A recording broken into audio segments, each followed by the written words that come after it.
السلام علیکم، میں ہوں عدنان عادل اور آپ دیکھ رہے ہیں میرا چینل عدنان عادل جرنلسٹ۔ آج ہمارا موضوع ہے پاکستان کے زر مبادلہ کی بہت نازک صورتحال اور معاشی دیوالیے کا خطرہ۔ دوستو، پاکستان کا تجارتی خسارہ اس کا دائمی مسئلہ ہے۔ پاکستان کی درآمدات ہمیشہ اس کی برآمدات سے بہت زیادہ ہوتی ہیں۔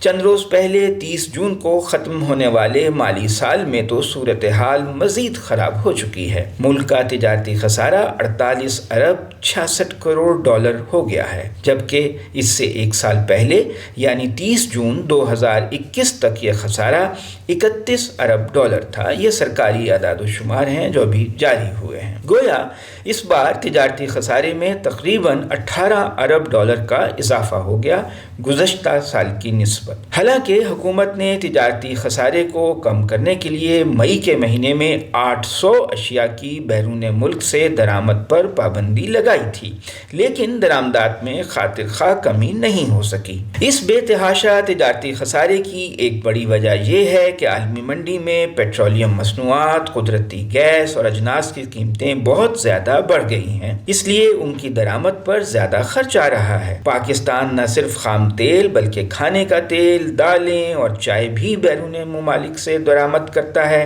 اور محدود مقدار میں گندم اور چینی بھی منگوائی جاتی ہیں۔ ملک میں ٹیکسٹائل صنعت کے لیے کافی مقدار میں کپاس پیدا نہیں ہوتی، جتنی ضرورت ہے اتنی کپاس ہمارے ملک میں اب پیدا نہیں ہوتی، اس لیے وہ بھی بڑی مقدار میں درآمد کی جاتی ہے۔ ساہیوال میں کوئلے سے بجلی بنانے والا ایسا پلانٹ لگایا گیا ہے جو درآمدی کوئلے سے چلتا ہے، مقامی کوئلے سے نہیں، اس لیے پاکستان کو کوئلہ بھی درآمد کرنا پڑتا ہے۔ پہلے ہم صرف جنوبی افریقہ سے کوئلہ درآمد کرتے تھے، اب ساتھ ہی ساتھ افغانستان سے بھی کوئلے کی درآمد شروع ہو گئی ہے۔ ہمارے ملک کا سب سے بڑا مسئلہ انرجی یعنی توانائی کی درآمد کا ہے۔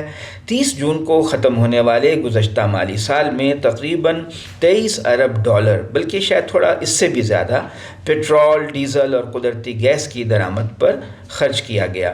زیادہ تر تجارتی خسارہ اس لیے ہوا کہ عالمی منڈی میں ان مصنوعات کی قیمتیں بہت زیادہ اونچی ہو گئی ہیں۔ مسئلہ یہ ہے کہ جس تیزی سے پاکستان کی درآمدات بڑھ گئی ہیں، برآمدات اس تیزی سے نہیں بڑھیں۔ برآمدات سے پاکستان نے تقریباً 32.5 ارب ڈالر اس مالی سال میں جو کہ گزر گیا ہے وہ کمائے۔ اگر ملک میں زیادہ صنعت بہت عرصے سے لگتی رہتی تو ہماری برآمدات زیادہ ہوتی، لیکن صنعت اتنے بڑے پیمانے پہ ہم نے لگائی نہیں۔ اچھا، تو ہمیں 32 ارب ڈالر جو ہیں وہ تو برآمدات سے ملے، اس کے علاوہ بیرون ملک مقیم پاکستانیوں نے تقریباً 30 ارب ڈالر ملک میں بھیجے، لیکن اس کے باوجود زر مبادلہ کا فرق 17 ارب ڈالر کا ہے، 17 بلین ڈالرز۔ اسے کرنٹ اکاؤنٹ خسارہ کہتے ہیں۔ تو اب بتائیے اتنی بڑی رقم کہاں سے آئے گی؟ اس کے ساتھ ساتھ پاکستان کو پہلے سے بیرون ممالک سے لیے ہوئے قرضوں کی قسطیں بھی واپس کرنی ہیں، اس کے لیے بھی 13-14 ارب ڈالر درکار ہیں۔ تو کل ملا کے تقریباً 31-32 ارب ڈالر پاکستان کو اس سال میں چاہیے۔ اس اعتبار سے دیکھا جائے تو عملی طور پر پاکستان نادہندہ اور دیوالیہ ہو چکا ہے۔ اس نے چین کا 2.5 ارب ڈالر کا قرض واپس نہیں کیا، پیسے ہی نہیں تھے، بلکہ واپسی کی مدت بڑھوا لی۔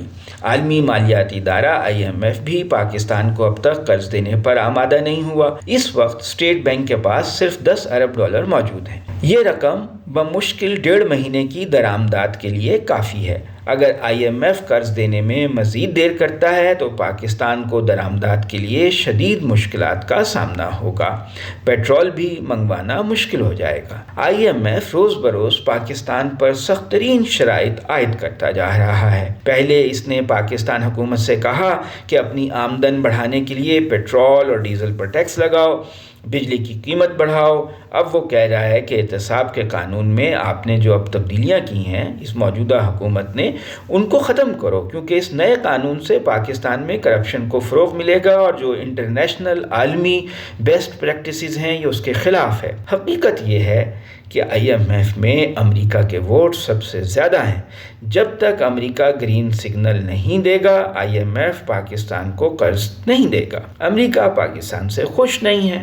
امریکی حکومت سمجھتی ہے کہ پاکستان نے امریکہ کو افغانستان میں دھوکہ دیا، ایک طرف امریکہ کا ساتھ دیتا رہا اور دوسری طرف طالبان کی مدد کرتا رہا، جس کی وجہ سے امریکہ کو افغانستان سے شکست کھا کر بھاگنا پڑا۔ اب امریکہ پاکستان پر معاشی سختیاں کر کے اس جرم کی سزا دے رہا ہے۔ جب تک امریکہ اور پاکستان کے تعلقات ٹھیک نہیں ہوتے، پاکستان کے سر پر دیوالیہ ہونے کی تلوار لٹکتی رہے گی۔ یوں بھی ہمارا ماضی ہے، جب امریکی ڈالر آتے رہتے ہیں امداد کے تو ہمارا حالات ٹھیک رہتے ہیں، اور جیسے ہی امریکی امداد آنی بند ہوتی ہے ہماری معاشی مشکلات شروع ہو جاتی ہیں۔ ایوب خان کا دور تھا، ضیاء الحق کا دور تھا، مشرف کا دور تھا، امریکی امداد آ رہی تھی، ڈالر آ رہے تھے، ملک چل رہا تھا۔ جیسے ہی وہ امداد بند ہوتی ہے پاکستان کو زر مبادلے کے بحران کا سامنا ہو جاتا ہے۔ تو اس کا متبادل کیا ہے؟ متبادل یہ ہے کہ پاکستان کی حکومت IMF سے جان چھڑوائے اور دوسرا راستہ اختیار کرے۔ دوسرا راستہ یہ ہے کہ حکومت اپنے اخراجات میں 1000 ارب روپے سالانہ کی کمی کر دے، اور یہ ممکن ہے۔ وفاق اور صوبے مل کر ایسا کر سکتے ہیں۔ غیر ضروری پرتعیش اخراجات بند کرے اور درآمدات میں ہم 10 ارب ڈالر سالانہ کی کمی کریں۔ پیٹرول کی راشننگ شروع کریں جیسا کہ سری لنکا میں کیا گیا ہے۔ روس سے 30% سستی قیمت پر پیٹرولیم خریدیں۔ اس طرح پاکستان حکومت زر مبادلہ کے بحران پر قابو پا سکتی ہے۔ جتنی چادر ہو اتنے ہی پاؤں ہم پھیلائیں گے تو ہمارا معاشی بحران حل ہو سکتا ہے، لیکن پاکستان کے حکمران اور اشرافیہ اپنے پرتعیش طرز زندگی کو چھوڑنے کے لیے تیار نہیں۔ پاکستان کے حکمران طبقے نے گزشتہ 50 برسوں میں کانٹوں کی جو فصل بوئی تھی وہ اب پک کر تیار ہو چکی ہے۔ ملک معاشی طور پر دیوالیہ ہے، لیکن اس کا رسمی اعلان نہیں کیا جا رہا۔ امیر طبقہ اپنا عیش و عشرت والا طرز زندگی چھوڑنے کو تیار نہیں ہے۔ سارا بوجھ غریبوں اور سفید پوش لوور مڈل کلاس طبقے پر ڈالتا جا رہا ہے۔ حکومت نے گزشتہ 2.5 ماہ میں پیٹرول کی قیمت میں 100 روپے فی لیٹر اضافہ کر دیا ہے، 150 سے تقریباً 250 روپے ہو گئی ہے۔ سفید پوش آدمی کے لیے اب موٹر سائیکل چلانا بھی مشکل ہو گیا ہے۔ گھی اور کھانے کا تیل 600 روپے لیٹر ہو گیا ہے۔ غریب خاندان کے لیے ایک وقت کا کھانا کھانا بھی دشوار ہے۔ فی الحال موجودہ صورتحال سے نجات کی کوئی صورت نظر نہیں آ رہی۔ آپ نے میری رپورٹ سنی، اب آپ میرے چینل کو سبسکرائب ضرور کیجیے گا۔ شکریہ۔